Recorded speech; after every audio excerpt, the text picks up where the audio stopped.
Assalamualaikum warahmatullahi wabarakatuh. Selamat datang di video kami dari kelompok 6, yaitu Alifiandra Akbar Syaputra absen 4, Andina Eka Agustiar Mahardika absen 6, Leva Aulia Bernadine absen 11 akan mempresentasikan Kesultanan Islam, Kerajaan Pontianak, dan Kerajaan Banjar. Kerajaan Pontianak. Lokasi Kerajaan Pontianak ditandai dengan berdirinya Masjid Jami Pontianak, kini bernama Masjid Sultan Syarif Abdurrahman, dan Istana Qadariyah yang sekarang terletak di Kelurahan Dalam Bugis, Kecamatan Pontianak Timur, Kota Pontianak, Kalimantan Barat. Penyebaran Islam di Pontianak, Kalimantan Barat pada abad ke-15 melalui dua proses, yaitu yang pertama penduduk pribumi berhubungan dengan agama Islam, kemudian menganutnya. Kedua, orang-orang asing Asia seperti Arab, India, Cina yang telah memeluk agama Islam dan bertempat tinggal secara permanen di suatu wilayah kemudian melakukan perkawinan campuran dan menjadi anggota masyarakat lainnya. Sistem pemerintahan Kerajaan Pontianak.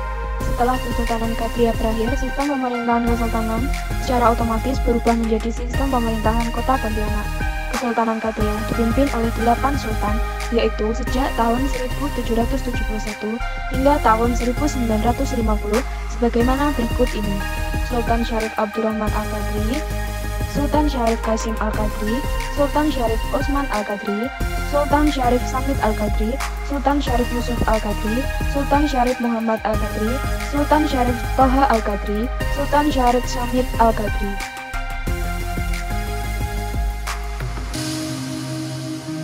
Sosial budaya Kerajaan Pontianak. Masyarakat Pontianak dikelompokkan secara sosial berdasarkan kesukuan, agama, dan ras. Pengelompokan berdasarkan suku yaitu pertama, komunitas suku Dayak yang tinggal di daerah pedalaman. Komunitas ini dikenal tertutup, lebih mengutamakan kesamaan dan kesatuan sosio-kultural. Kedua, komunitas Melayu, Bugis, dan Arab yang dikenal sebagai penganut Islam terbesar di daerah ini, yang lebih menekankan aspek sosio-historis sebagai kelas penguasa. Ketiga, imigran Cina yang tinggal di daerah pesisir yang dikenal sebagai satu kesatuan sosio-ekonomi. Ekonomi Kerajaan Pontianak. Perdagangan merupakan kegiatan yang menopang kehidupan ekonomi di Kerajaan Pontianak. Kegiatan perdagangan berkembang pesat karena letak Pontianak yang berada di persimpangan 3 sungai. Pontianak juga membuka pelabuhan sebagai tempat interaksi dengan pedagang luar. Komoditas utama antara lain garam, berlian, emas, lilin, rotan, tengkawang, karet, tepung sagu, gambir, pinang, sarang burung, kopra, lada, dan kelapa.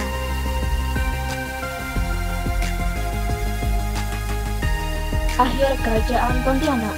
Kerajaan Pontianak runtuh pada saat kepemimpinan Sultan Syarif Muhammad sedang hidup.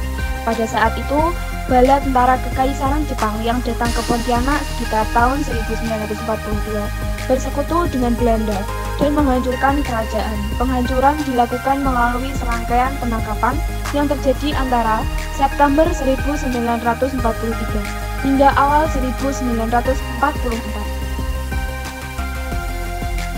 Peninggalan Kerajaan Pontianak yaitu 1. Keraton Qadariyah yang berada di lokasi Istana Kampung Beting, Kelurahan Bugis Dalam, Kerajaan Pontianak Timur, Kota Pontianak, Provinsi Kalimantan Barat, tepatnya di dekat pertemuan Sungai Landak, Kapuas Kecil, dan Kapuas Besar. 2. Masjid Agung Pontianak. Pembangunan masjid ini berlangsung pada masa kepemimpinan Sultan Abdurrahman. Bangunan ini dibangun kembali oleh Sultan Syarif Utsman dengan tetap mempertahankannya sebagai masjid kesultanan. 3. Makam Batu Layang. Makam Batu Layang juga biasa disebut Taman Makam Raja-Raja Kerajaan Pontianak. Mulai dari Raja pertama Sultan Syarif Abdurrahman Al-Qadri hingga Raja terakhir Sultan Syamit serta beberapa keluarga raja dimakamkan di sini. Yang kedua adalah Kerajaan Banjar. Lokasi Kerajaan Banjar ini berada di Kalimantan Selatan dengan wilayah inti meliputi 5 distrik besar di Kalimantan Selatan, yaitu Kuripan atau Amuntai, Dayak atau Nagara Margasari, Gagelang atau Alapio, Pudak Sategal atau Kaloa, dan Pandan Arum atau Tanjung. Penyebaran Islam di Banjar awal masuknya mempengaruhi agama Islam di Banjarmasin pada abad ke-15 melalui jalur perdagangan. Pengaruh Islam ini dibawa oleh pedagang-pedagang Muslim seperti Raden Paku. Sistem pemerintahan Kerajaan Banjar. Sultan-sultan yang pernah memimpin dalam Kerajaan Banjar, ada sumber yang mengatakan bahwa Sultan berjumlah 19, tetapi sumber lain mengatakan bahwa Sultan yang memimpin berjumlah hingga 23. Sosial budaya Kerajaan Banjar. Dalam masyarakat Banjar terdapat susunan dan peranan sosial yang berbentuk segitiga piramid. Lapisan teratas adalah golongan penguasa yang merupakan golongan minoritas. Golongan ini terdiri dari kaum bangsawan, keluarga raja. Lapisan tengah diisi oleh para pemuka agama yang mengurusi masalah hukum keagamaan dalam kerajaan. Sementara golongan mayoritas diisi oleh para petani, nelayan, pedagang, dan lain sebagainya. Orang-orang Banjar terdiri dari 3 golongan, yaitu golongan Banjar Muara, suku Maju, kelompok Banjar Batang Banyu, suku Mangayan, dan kelompok Banjar Sulu, suku Bukit. Dalam setiap kurun sejarah, kebudayaan Banjar mengalami pergeseran dan perubahan-perubahan, hingga coraknya berbeda dari zaman ke zaman. Ini merupakan manifestasi dari cara berpikir sekelompok manusia di daerah ini dalam suatu kurun waktu tertentu.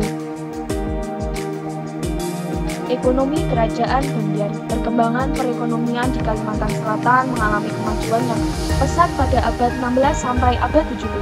Banjarmasin menjadi kota dagang yang sangat berarti untuk mencapai suatu kemakmuran kerajaan. Kalimantan Selatan juga memiliki perairan yang strategis sebagai lalu lintas perdagangan. Dalam perdagangan, lada merupakan komoditas ekspor terbesar dalam Kerajaan Banjar. Akhir Kerajaan Banjar runtuh pada saat berakhirnya Perang Banjar pada tahun 1905. Perang Banjar merupakan peperangan yang diadakan Kerajaan Banjar untuk melawan kolonialisasi Belanda. Raja terakhir adalah Sultan Muhammad Seman 1862 sampai 1905 yang meninggal pada saat melakukan pertempuran dengan Belanda di Puruk Cahu. Peninggalan Kerajaan Banjar. Yang pertama, Candi Agung Amuntai. Candi Agung Amuntai merupakan peninggalan kerajaan negara Dipo yang dibangun oleh Empu Jabliko abad ke-14 Masehi. Candi Agung diperkirakan telah berusia 740 tahun. Bahan material Candi Agung ini didominasi oleh batu dan kayu. Kondisinya masih sangat kokoh. Di candi ini juga ditemukan beberapa benda peninggalan sejarah yang usianya kira-kira sekitar 200 tahun Masehi. 2. Masjid Sultan Suryansyah. Masjid Sultan Suryansyah adalah sebuah masjid bersejarah yang merupakan masjid tertua di Kalimantan Selatan. Masjid ini dibangun di masa pemerintahan Sultan Suryansyah pada tahun 1526 sampai 1550. 3. Makam para raja-raja. Makam para raja-raja Kesultanan Banjar seperti makam Sultan Suryansah, makam Sultan Mustaibillah, makam Sultan Nayatullah, dan lain-lain. Alat sehari-hari, sejumlah buku, senjata, stempel kerajaan, dan perkakas lainnya yang disimpan di Museum Lambung Mengkurat. Sekian video dari kelompok kami, saya ucapkan terima kasih. Wassalamualaikum warahmatullahi wabarakatuh.